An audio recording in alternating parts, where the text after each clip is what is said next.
Baik, hari ini di pertemuan kita yang keempat, ini masih dari lanjutan kompetensi dasar yang sebelumnya mengenai menganalisis peluang usaha, produk barang atau jasa. Ya, jadi pertemuan kita hari ini akan melanjutkan kompetensi dasar yang sebelumnya mengenai menganalisis peluang usaha, produk barang atau jasa.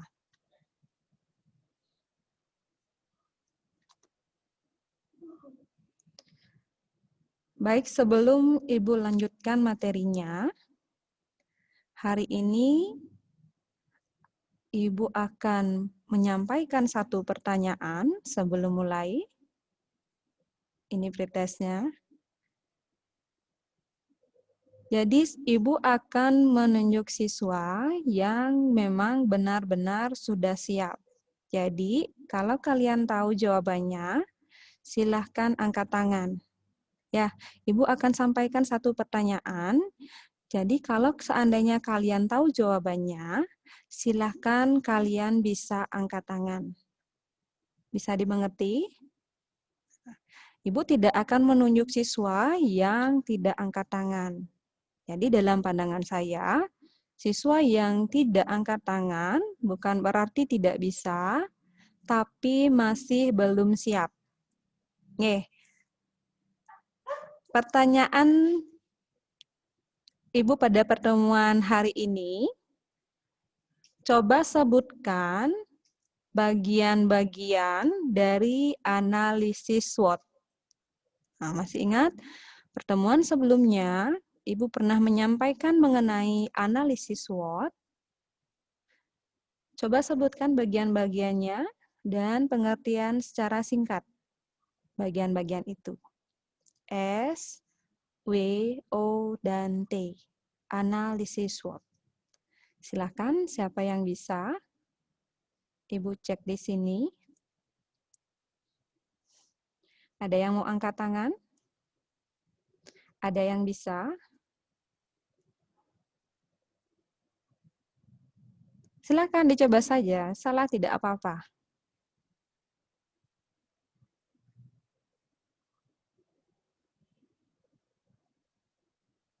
Analisis SWOT. S. S-nya apa? W-nya apa? O-nya apa? Dan T-nya apa? Silakan.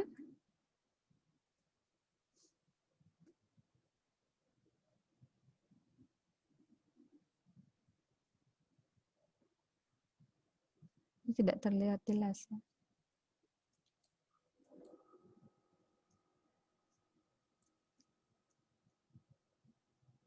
Siapa bisa? Ada mau mencoba untuk menjawab pertanyaan Ibu tadi? S, W, O, dan T. S-nya apa? W-nya apa? O-nya apa? Dan T-nya apa? Silakan.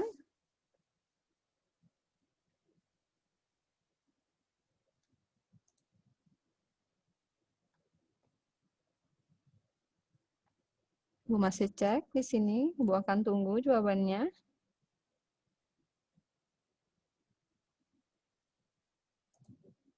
Ada yang katakan, oke, Friska Fitri dan Mary. Silahkan.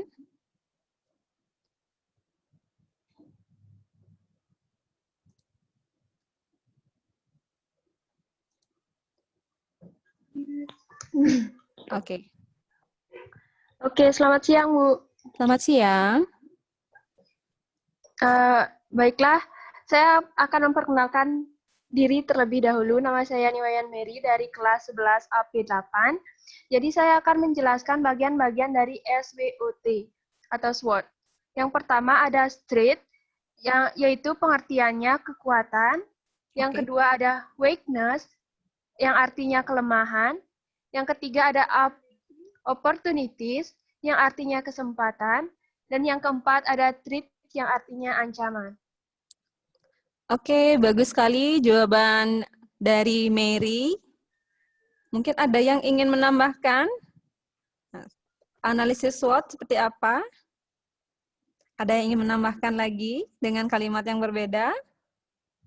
Oke, Dewa Ayu Purnama, silakan. Ibu, perkenalkan nama saya Idewa Ayu Putu Purnama Putri dari kelas 11 AP10. Di sini saya akan menjelaskan analisis SWOT.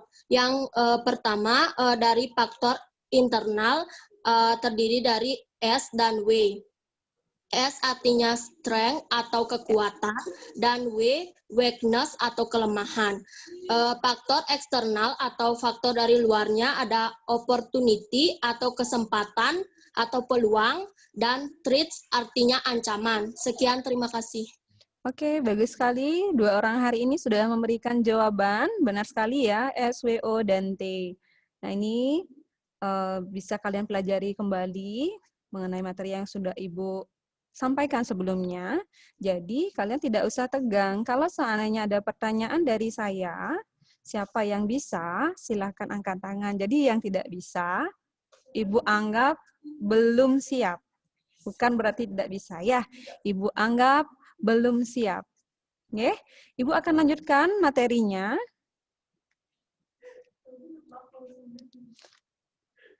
Dalam mengidentifikasi peluang usaha, ada 4 rumusan yang harus dimiliki oleh seorang wirausahawan agar mencapai kesuksesan dalam pekerjaan.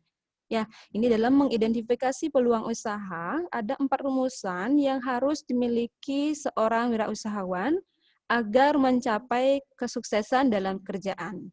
Yang pertama ada work hard, artinya kerja keras.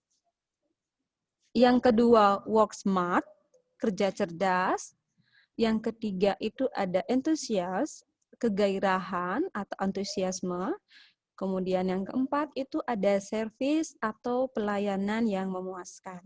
Ya, jadi ini ada 4 rumusan yang harus dimiliki seorang wirausahawan agar mencapai kesuksesan dalam pekerjaan. Ada work hard, ada work smart, ada enthusiast, dan ada service.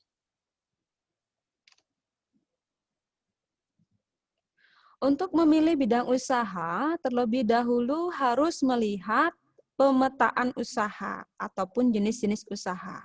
Jadi sebelumnya kalian sudah mempelajari mengenai peluang usaha, kemudian kalian tentukan jenis usaha apa yang kalian akan tekuni. Nah, ini ada pemetaan jenis-jenis usaha. Itu ada 5.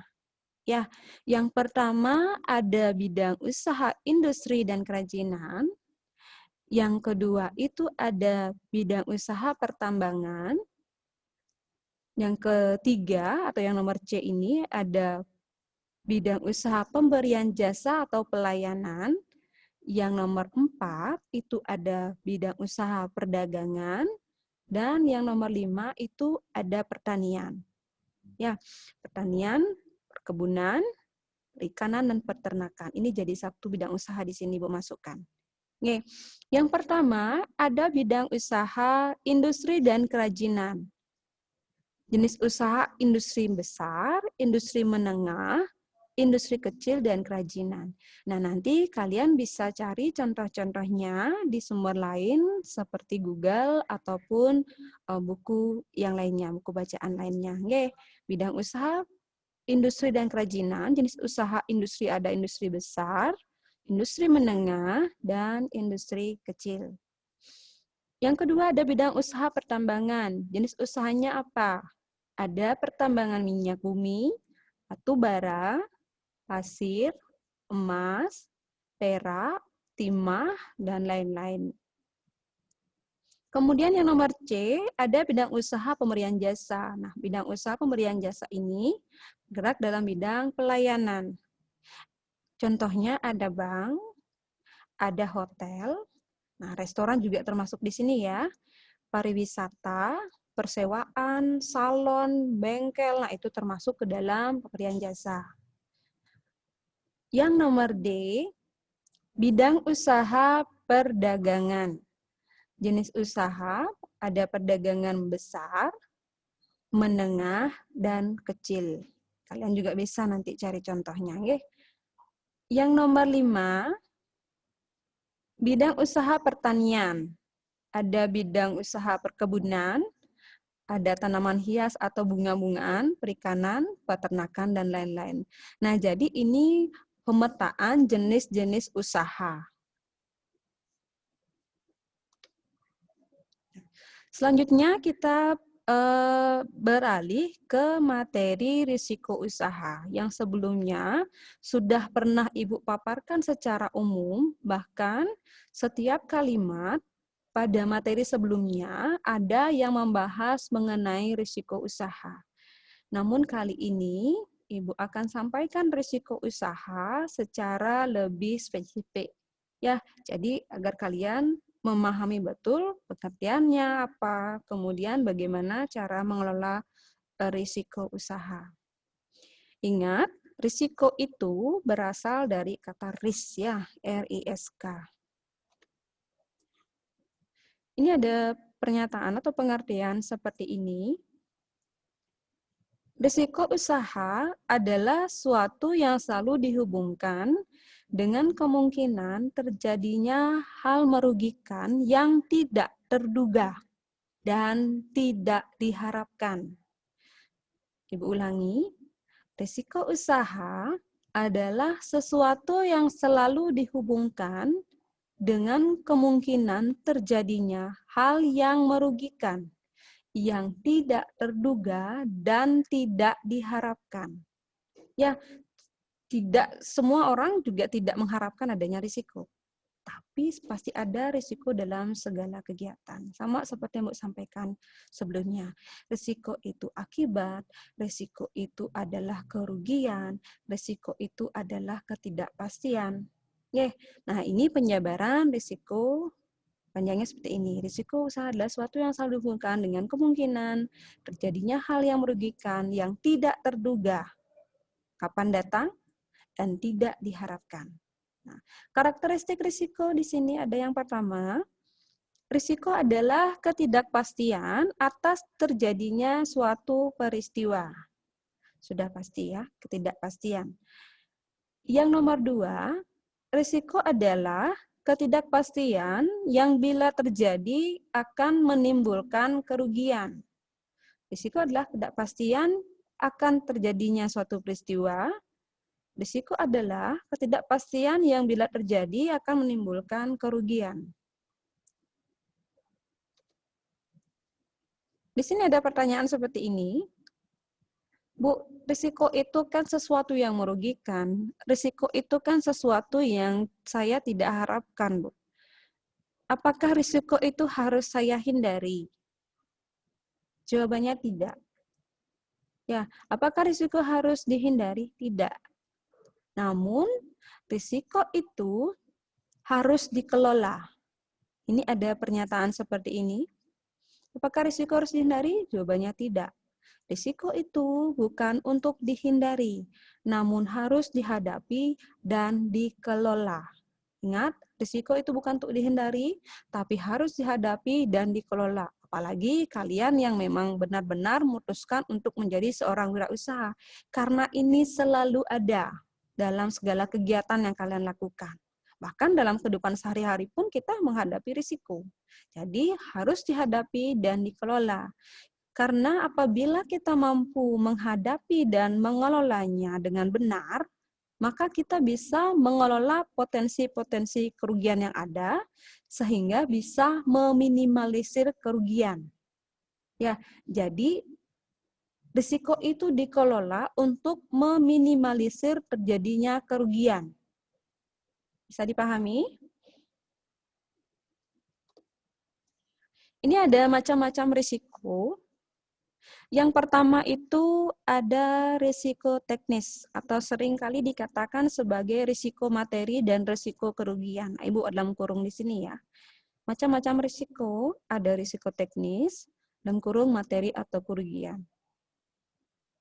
Contohnya yang pertama, risiko teknis itu seperti apa? Biaya produksi yang tinggi. Biaya yang dikeluarkan oleh perusahaan untuk memproduksi suatu barang itu yang terlalu tinggi. Itu juga termasuk ke dalam risiko teknis ini, berkaitan dengan materi dan itu sesuatu yang merugikan. Yang kedua, atau yang nomor B, pemogokan karyawan akibat kesejahteraan kurang diperhatikan. Yang nomor C, tenaga kerja yang terlalu banyak. Yang nomor D, terjadinya kebakaran akibat keteledoran karyawan. Ya, yang pertama dari risiko teknis, ini seperti ini contohnya anak-anak, biaya produksi yang tinggi, pemogokan karyawan akibat kesejahteraan yang kurang diperhatikan oleh perusahaan. Yang nomor C itu adalah tenaga kerja yang terlalu banyak. Ini juga menimbulkan risiko anak-anak. Yang nomor D, terjadinya kebakaran akibat keteledoran karyawan. Itu juga menyebabkan kerugian, makanya dia masuk ke dalam risiko teknis. Yang nomor 2 itu ada risiko pasar. Risiko pasar yang dimaksud adalah terjadinya produk atau produk tidak laku di pasaran. Risiko pasar terjadi akibat produk tidak laku di pasaran. Yang pertama itu adanya perkembangan teknologi. Nah, ini juga menjadi salah satu faktor yang mengakibatkan produk tidak laku di pasaran, adanya perkembangan teknologi. Yang nomor 2, adanya tindakan peraturan baru dari yang berwajib atau dari pemerintah.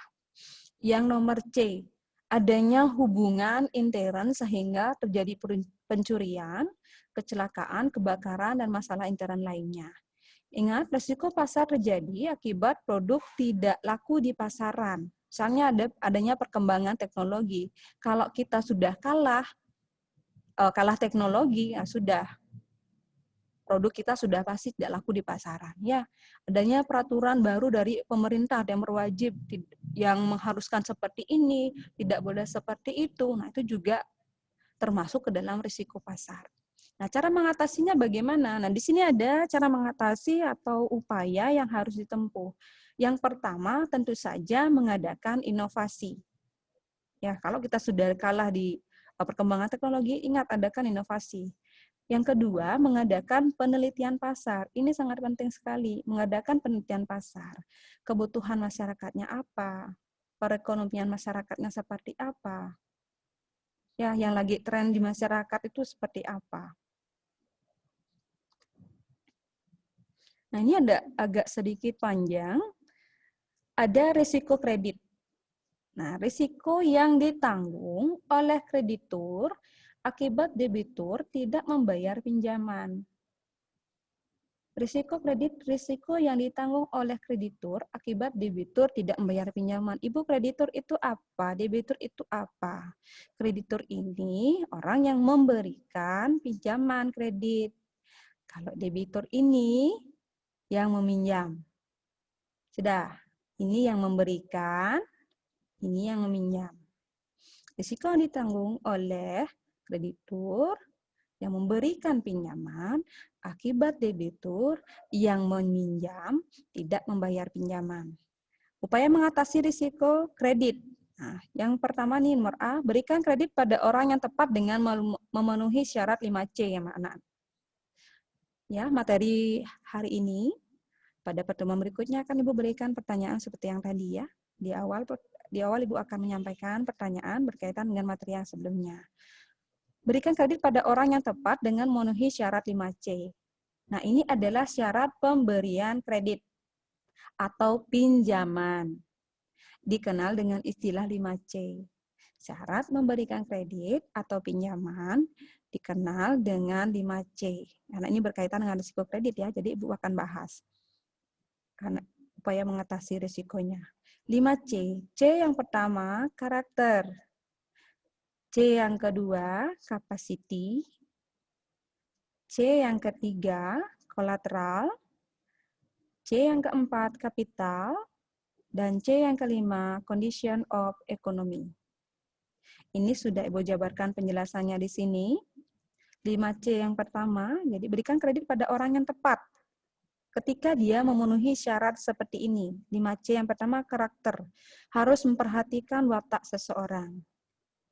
Pemberian kredit yang dilakukan oleh bank mempertimbangkan karakter pemohon untuk mencegah risiko yang tidak diinginkan oleh bank, seperti debitur gagal melunasi pinjaman atau lari dari kewajiban. Nah, ini penting sekali memperhatikan watak seseorang pada saat memberikan pinjaman atau kredit. Ya, jadi takutnya nanti yang meminjam itu tidak mau melunasi pinjaman atau dia lari dari kewajibannya. Yang nomor 2 itu ada capacity, kemampuan atau hasil usahanya. Biasanya pihak bank akan selektif memberikan pinjaman hanya kepada pemohon yang dianggap layak dan mampu. Yang nomor 3, kolateral, itu adanya jaminan. Semakin tinggi yang dijaminkan kepada bank, maka akan semakin besar peluang kita untuk memperoleh pinjaman. Jadi ketika kalian mau meminjam di bank, kalian harus ada jaminan. Jaminannya apa? Jadi semakin tinggi yang dijaminkan ke bank, maka peluang kita untuk mendapatkan pinjaman juga semakin besar. Yang nomor 4 itu ada kapital, kemampuan modal sendiri dalam usahanya.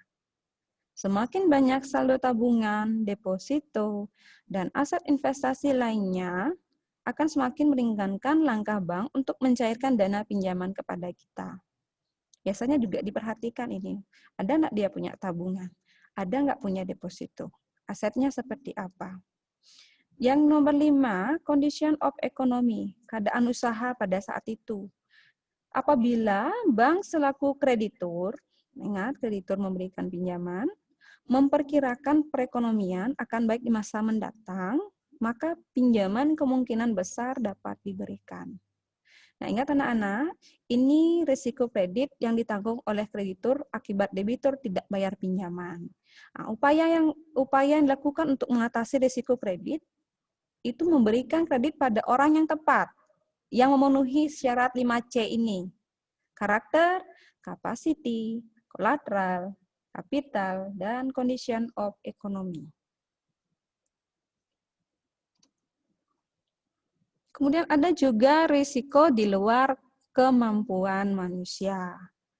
Di sini, risiko di luar kemampuan manusia itu biasanya terjadi karena bencana alam ya, seperti gunung meletus, tanah longsor, gempa bumi, dan lain-lainnya. Yang nomor 5 itu ada risiko karir. Terjadi apabila seseorang memutuskan menjadi wirausaha dan harus fokus terhadap usaha yang dijalankannya. Jadi dia melepaskan karirnya, seperti itu. Kemudian yang keenam, itu ada risiko sosial atau risiko keluarga. Meninggalkan keluarga karena fokus terhadap bisnis.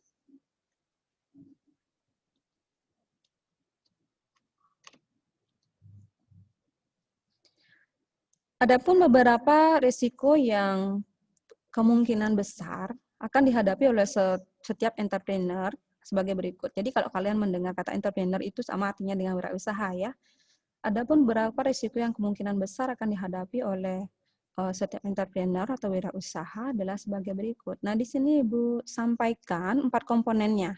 Nanti ada lagi yang berikutnya.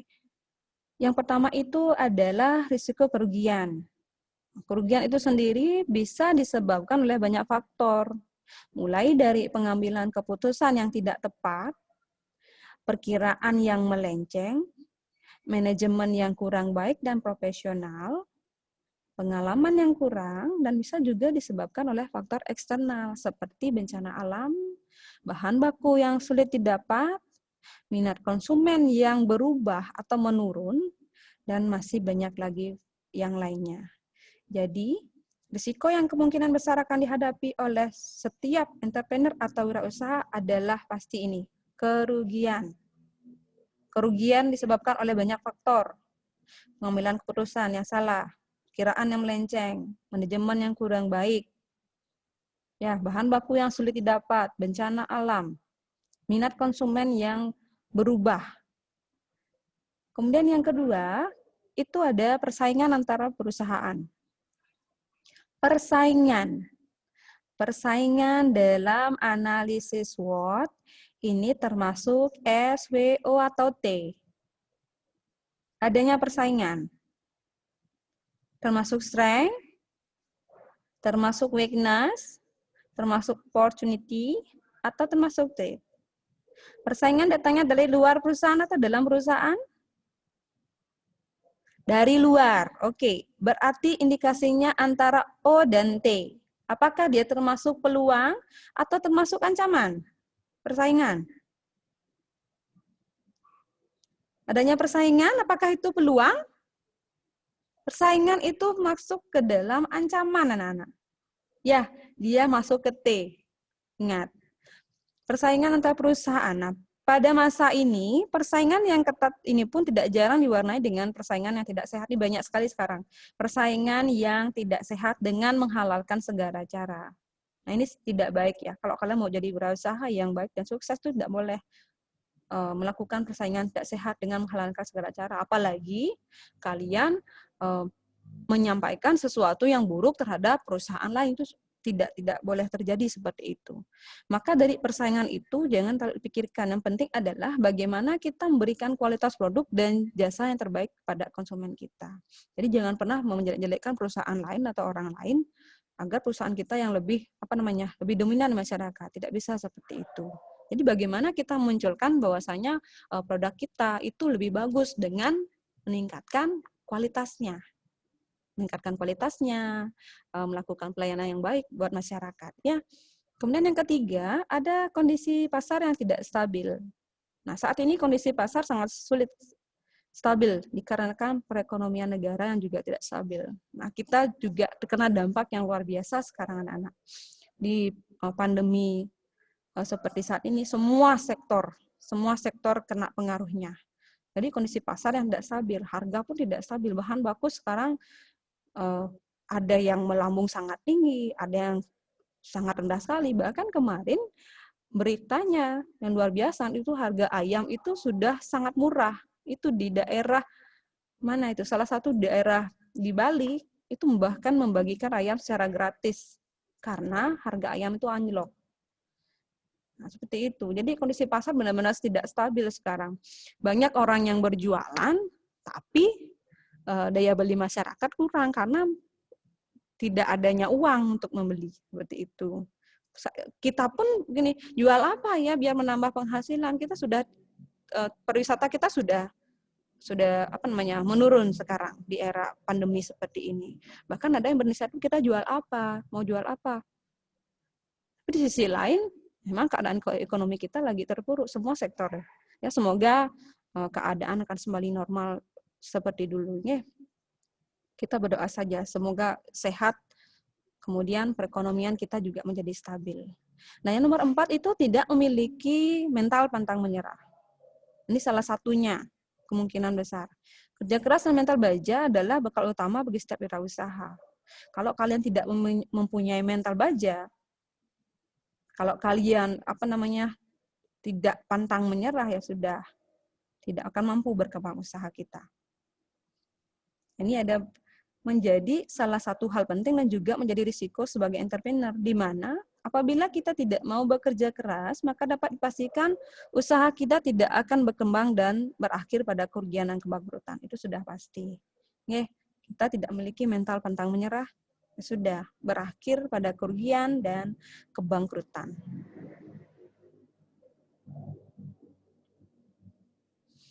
Ini ada unsur risiko. Unsur risiko yang pertama itu lingkungan pengendalian. Nah, sikap para manajer dan karyawan terhadap pentingnya pengendalian itu seperti apa. Yang kedua itu penilaian risiko. Ini ada unsur risiko, ada lingkungan pengendalian, ada penilaian risiko. Kemudian yang ketiga, prosedur pengendaliannya. Yang keempat, pemantauan. Yang nomor 5 ada informasi dan komunikasi. Yang tadi yang pertama, lingkungan pengendalian, sikap para manajer dan karyawan terhadap pentingnya pengendalian itu seperti apa. Kemudian penilaian risiko. Nah, di dalam penilaian risiko ini, risiko itu dianalisis dan dievaluasi. Jadi risiko itu dianalisis dulu, kemudian dievaluasi. Yang nomor 3, prosedur pengendaliannya. Itu membuat proses kerja yang teratur sehingga tidak terjadi kesalahan. Ya, bagaimana prosedur pengendalian risikonya? Bagaimana membuat proses kerja yang teratur sehingga tidak terjadi kesalahan. Yang nomor 4, itu ada pemantauan. Pemantauan itu dalamnya bagaimana pengendalian intern agar dapat menemukan kekurangan serta meningkatkan efektivitas pengendalian risiko. Pengendalian intern. Nah, berkaitan tadi dengan analisis SWOT S dan W-nya. Bagaimana kita mengendalikan kekurangan kita? Bagaimana kita mengendalikan kekuatan yang ada dalam perusahaan kita agar kita dapat meningkatkan efektivitas pengendalian risiko. Yang terakhir, itu ada informasi dan komunikasi. Nah, ini elemen yang penting dalam pengendalian intern perusahaan.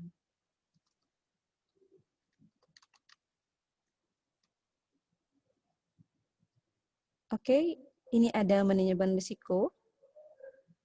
Manajemen risiko itu merupakan suatu pendekatan terstruktur dalam mengelola ketidakpastian yang berkaitan dengan ancaman dengan memberdayakan atau mengelola sumber daya secara maksimal. Ingat, sumber daya itu istilahnya 6M. Apa saja? Sudah kalian catat, ya? Nah, ini ada beberapa manfaat yang bisa didapat ketika sebuah perusahaan melakukan manajemen risiko. Jadi, risiko itu di-manage, dikelola. Oke, manfaat mengelola risiko atau manfaat perusahaan melakukan manajemen risiko adalah ini. Yang pertama, sebagai bahan evaluasi dan keputusan bisnis. Evaluasi itu adalah proses penilaian dan pengukuran efektivitas strategi. Strategi yang sudah kita jalankan sudah efektif atau belum. Nah, jadi pengukuran efektivitas strategi yang telah digunakan dan yang telah dilakukan di masa yang lalu untuk mencapai tujuan dari perusahaan. Jadi, memanage risiko atau mengelola risiko, ini manfaatnya sebagai bahan evaluasi dan keputusan bisnis. Jadi, segala strategi yang sudah dilakukan sebelumnya itu dievaluasi lagi. Di mana kurangnya, di mana salahnya. Yang nomor 2, peningkatan produktivitas dan keuntungan. Nah, produktivitas itu kegiatan produksi yang menjadi sebuah ukuran bagaimana baiknya sumber daya diatur dan dimanfaatkan untuk mencapai hasil yang optimal. Dan yang terakhir itu memudahkan estimasi biaya.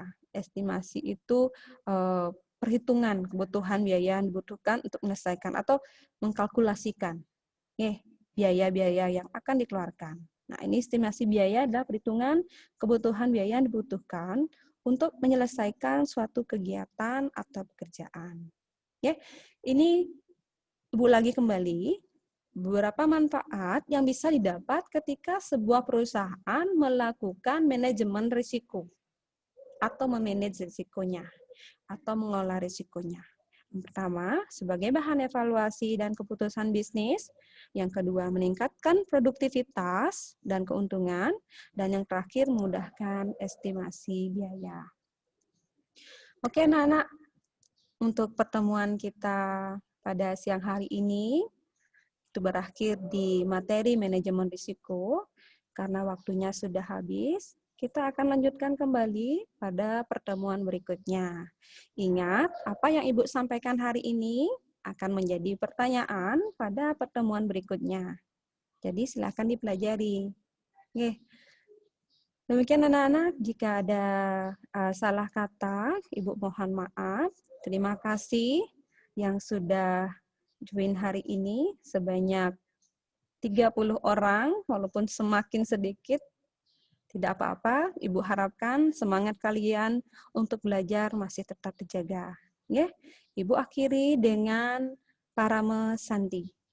Om Santi, Santi, Santi, Om.